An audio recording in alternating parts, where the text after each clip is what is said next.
Hey, what is going on, you guys? It's Epic here, and welcome back to another episode of Borderlands Breaking News. We've got a great episode for you today. This is going to be a recap of the most recent update to Borderlands 4 and some things that you may have missed. So if you're ready for the video, strap in, leave a like on it, and let's get right into it, because today we've got a great episode ahead of ourselves. Starting off with the biggest story, and the one that you probably clicked on the video for, PHOTOMODE is coming to Borderlands 4 very soon.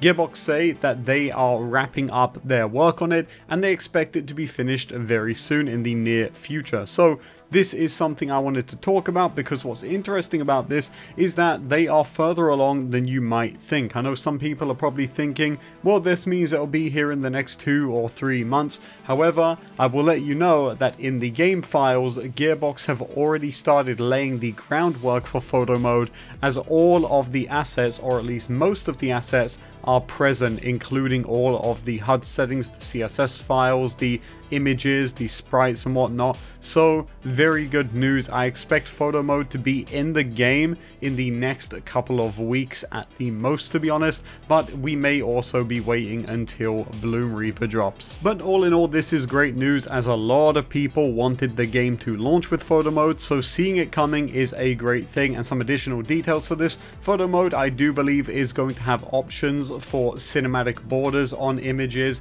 and watermarks like the game's logo, the Vault symbol, and more. So I think they're getting pretty creative with PHOTOMODE. We'll see how it turns out, but all in all, great news, and let's move on to the next story. Also having support added is multiple big encore bosses. For those of you that don't know, in Borderlands 4 every week there is big encore bosses, which is basically 2 times the HP of an existing boss, and they also ramp up their dedicated drop chance as well. And Gearbox have mentioned that in the future, one of the things that they want to do is add support for multiple of these per week, so you can have maybe 3 different big encore bosses per week, allowing you to have more control and more freedom over what you're doing on a day-to-day basis in your game, as opposed to just waiting 1 week for one boss that you might not even want to farm. And this is going to give you way more options to farm shinies each week, and obviously the gear and the rolls that you want. So again, another piece of great news here, and something which I don't believe there is a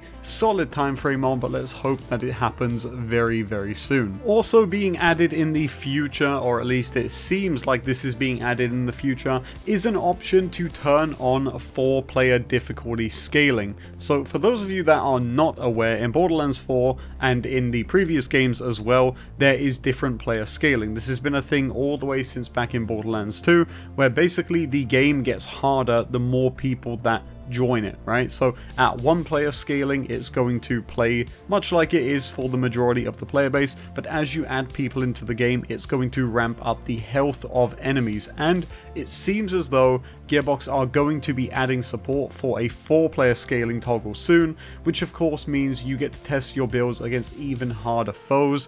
And this is something a few people have been asking for since launch, so to see Gearbox listening and actioning on this feedback is all in all a good thing. So who knows when this is going to be added in. This is again something which a time frame hasn't been given on it, but I would expect it to be sooner rather than later, most likely with the Bloom Reaper the Invincible launch, which is going to be coming in the next few weeks from what we know. Something else that we need to talk about is a quick PSA to players. If you load into Borderlands 4 and see that you have an issue with your bank space being overloaded, or your inventory, or the ammo on your guns, go and check your SDU menu, because a fix was implemented to the game this week which addressed issues with SDUs, and some people, myself included, have had their SDUs unspec'd and are unaware of it. So if your bank is bugged and your inventory, for example, is saying that you only have 16 slots and it's not going away, this is probably because they've unspec'd all of your SDU points.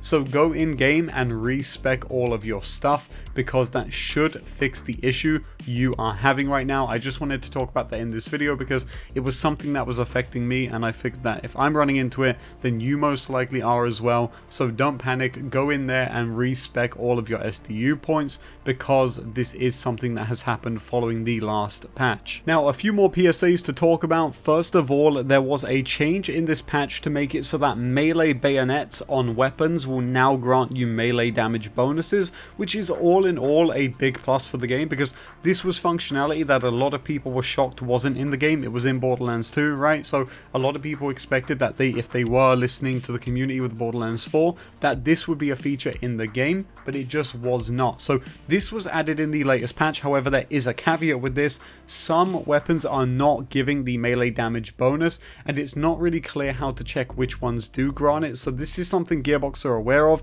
and Graham has said they are actively looking into. So just a heads up there, not only on the change, because all in all it's a really good change, but also that it is currently, seemingly at least, bugged, and they are looking into fixing the inconsistencies with this feature.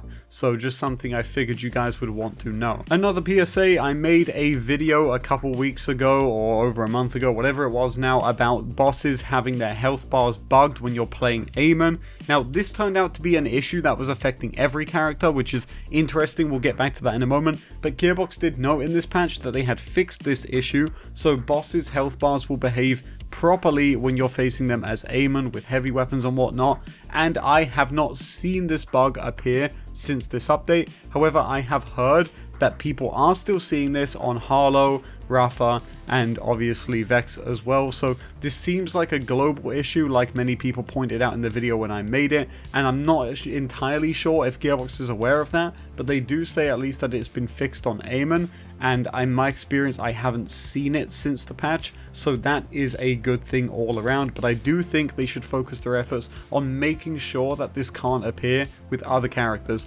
and do let me know in the comment section down below if you have found this happening to you, because I think that's a pretty big deal, and if Gearbox are watching this video, they can look at the comments, see that this is still an issue, and get to work on fixing it. And the final piece of news we're going to talk about for today's video is a very big relief. Class mod waiting, which has not been in the game according to Graham since the launch of Borderlands 4, has been added with this later patch, meaning that you can now, when you're fighting bosses, get your class mods for your character much more frequently. And I did test this doing some splash zone farming last night before I recorded this video, and I was getting a lot of Eamon comms dropping. Class mod farming is a lot more enjoyable now thanks to this change, so a very big plus that this has been taken care of, because it was a big frustration of many players and was making it very hard to get builds going, because obviously class mods are the center point of builds. If you can't get the class mod you want, that is going to be a big problem. But it seems that has been fixed, and the waiting does seem like it's actually fairly strong, so positive news there, and thank goodness it has finally been added to the game. It is nice to see it slowly but surely creeping up with these really hard hitting quality of life changes. But my friends, aside from that, that's all of the news that we're going to cover in today's video. If there's any other things from this patch which you think people should really know about, then let us know in the comment section down below. Guys, thank you so much for watching. I'll see you in the next episode of Borderlands Breaking News. Thank you for your support, and I'll check you next time.